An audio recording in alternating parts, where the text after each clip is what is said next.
Close every tab. Turn off the notifications on your phone. Take a deep breath and give me your full attention for the next few minutes because what I'm about to walk you through isn't just market news. It isn't just a ticker update. This is the sound of a system hitting a wall that it simply cannot climb over. We are watching a historical pivot point. And if you are looking at these numbers and seeing nothing more than volatility, you are looking at the screen, but you are not seeing the market. Right now, as we sit here on Friday, January 30th, silver is trading at $85.15 an ounce. Gold has pushed to $4,118. I need you to understand that these prices, these specific uncomfortable numbers, are not the destination. They aren't even the fair value. They are the front line. They are the immediate result of a global power struggle over the very definition of wealth. While the world was distracted by the daily grind, something massive happened. The Chinese government, the second largest economy on this planet, looked at its commodity markets, saw the runaway train, and decided to cut the brakes. They didn't issue a warning. They didn't ask for a cooling-off period. They simply, and without apology, slammed the trading window shut. They halted 5 separate commodity funds in a single session. Not for minutes. Not for a brief pause. They froze them. The only silver futures fund accessible to the mainland Chinese public? Locked. 4 major oil-focused funds? Frozen. This wasn't a glitch. This wasn't a technical maintenance error. This was an emergency intervention by state authorities because they realized, perhaps too late, that the market had moved beyond their ability to control it. They identified systemic risk. They saw the imminent potential for mass financial damage to their own citizens. And if you think this is just China being China, you are missing the signal. This is the second time in 8 days they have had to do this. They tried to fix it on January 22nd. They thought they had it contained. They were wrong. The pressure was so immense, so volatile, that they were forced to step in again, less than a week later, with even more severity. When a superpower has to hit the kill switch twice in a week, you don't get to dismiss it. You don't get to tell yourself it's just regulatory overreach. You have to admit that the pressure building in their market is a symptom of a sickness spreading globally. And that pressure is looking for an exit. Before we go deep into the mechanics of why this matters for your personal wealth, I need you to do something. If this analysis provides the clarity you haven't been able to find anywhere else, take a second to hit that like button. It pushes this message to the people who are currently being blindsided by these events. And if you want to stay ahead of what is coming in February, the phase that will truly separate the prepared from the unsuspecting, make sure you are subscribed. Let's look at the specifics, because the details are where the truth hides. On January 30th, the Chinese authorities targeted the UBS SDIC Silver Futures Fund. Now, this isn't some niche minor investment vehicle. This is the only public gateway for 1.4 billion people to access silver futures. One single door. And when they locked that door, they weren't just managing a fund. They were containing a panic. Think about the desperation required for that. Why were they so eager to get in? Because of the premiums. The fund was trading at a 36% premium above its net asset value. Let that sink in. Investors were willing to pay 36% more than the silver was actually worth, just for the privilege of holding a piece of paper that gave them exposure to it. They weren't investing.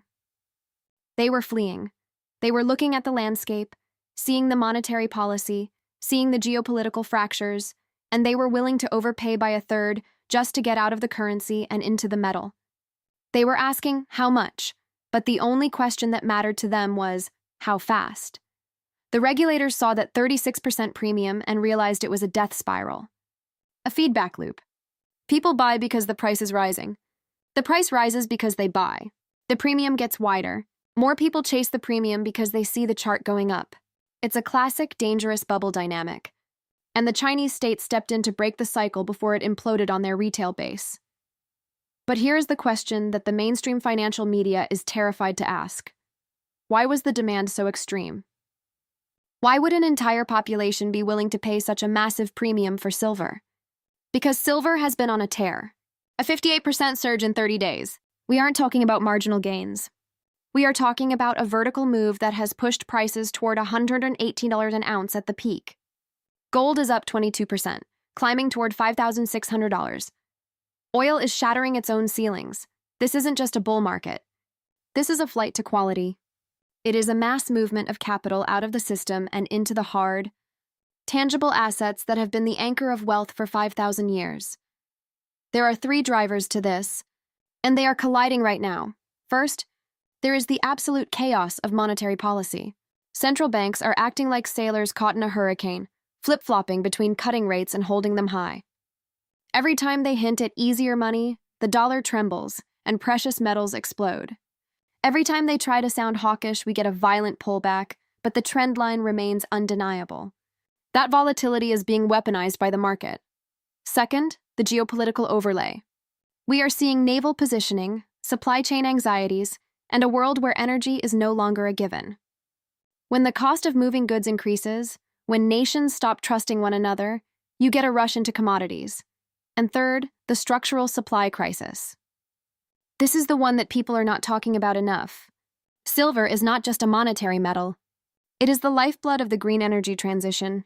It is in your solar panels, your electric vehicles, your 5G infrastructure.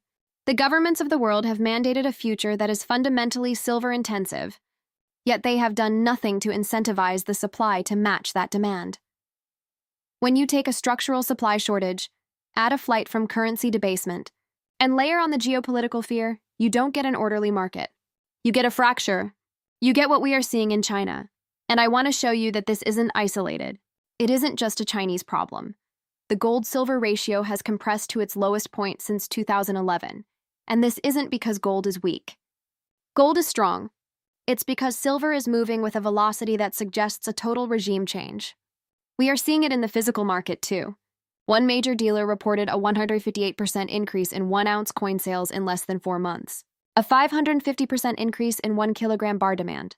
People are not waiting for the funds anymore. They are taking matters into their own hands. They are bypassing the paper system. They are demanding physical delivery. So when the Chinese government shuts down the futures fund, where does that demand go? It doesn't evaporate. It doesn't disappear into thin air. It redirects. It flows into Hong Kong, it flows into physical bullion, it flows into every crack in the system that isn't yet sealed. And every time it finds a new hole to flow through, it puts more pressure on the global supply chain. Now, I want to show you the smoking gun, the piece of evidence that tells you the smart money isn't buying the bubble narrative when a market is truly overheated, when it is truly a bubble. You see massive short interest. You see hedge funds and institutions borrowing shares to bet on the crash. They smell blood, they jump in, they try to ride the price down. And when that happens, the cost to borrow those shares skyrockets. But look at the borrow fee for SLV, the largest silver ETF. It's sitting at rock bottom, 0. There are millions of shares just sitting there, waiting to be borrowed, and nobody wants them. Think about that. The news is full of reports about trading halts, regulatory interventions, and record-breaking prices. If this were a simple pump and dump, the smart money would be shorting it into oblivion. They would be piling into the sell side. But they aren't. They are standing on the sidelines. Why? Because they know. They look at the data, the structural deficit, the physical demand, the sheer exhaustion of the paper supply, and they know that shorting this is like standing in front of a freight train. The bullion banks might be dumping contracts to keep a lid on the price, trying to protect the illusion of paper credibility, but they are alone. The rest of the market knows better. They know that this $80 price point is not a ceiling. It is a coiled spring. The moment that suppression stops, or the moment the arbitrage wakes up, this price is going to gap up with a force that will leave everyone who waited on the sidelines in the dust. And we need to talk about the oil connection. Remember, China hit the silver fund, but they also hit 4 oil funds at the same time. This is the tell. When you see synchronized attacks on different commodities, you aren't looking at a sector-specific problem. You are looking at a system-wide infection. The pattern is the same. Geopolitical risk enters the headlines. Prices spike, retail investors chase the move, premiums blow out, and regulators panic. The intervention treats the symptom, but it ignores the disease. You cannot legislate away the fact that oil is essential to the global economy. You cannot decree that the supply chain is fixed. Shutting down the fund for an hour doesn't make the oil appear. It doesn't make the geopolitics go away. It just hides the math for a little while. And that, my friends, is exactly what is happening in silver. If you are looking for guidance on what to do, stop looking for a prediction. Start looking for a framework. Recognize that the trading halt is a signal, not a stop sign. It is a flashing light telling you that the demand has outstripped the capacity of the system to manage it. This is not the end of the rally. It is the confirmation of its strength. Differentiate between trading and accumulating. If you are a short-term trader, this environment is a nightmare. It is designed to shake you out. It is designed to trigger your stop losses. If you are in this for the long haul, if you are positioning for the decade, then short-term volatility is just noise. It's the price of admission for the massive wealth transfer that is happening under our feet. Pay attention to the physical premiums. As long as those premiums stay high, as long as people are willing to pay extra just to hold the metal, the paper price is a lie. The physical reality is the truth. And the truth is that the market is tightening. There is a cycle to this. We are in the middle phase. The easy money phase where everything just goes up, that's behind us. We are now in the phase where the system fights back. The phase where the regulators step in. The phase where the weak hands get shaken out by the volatility. But remember the history. Every major bull market in precious metals has had these moments. The 1970s, the early 2000s, there were always interventions. There were always attempts to cool the fever.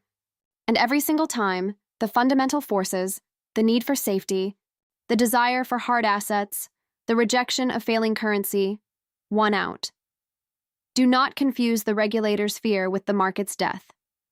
When the powers that be start scrambling to pull the plug, it's because they are afraid. And when they are afraid, it's because you are right.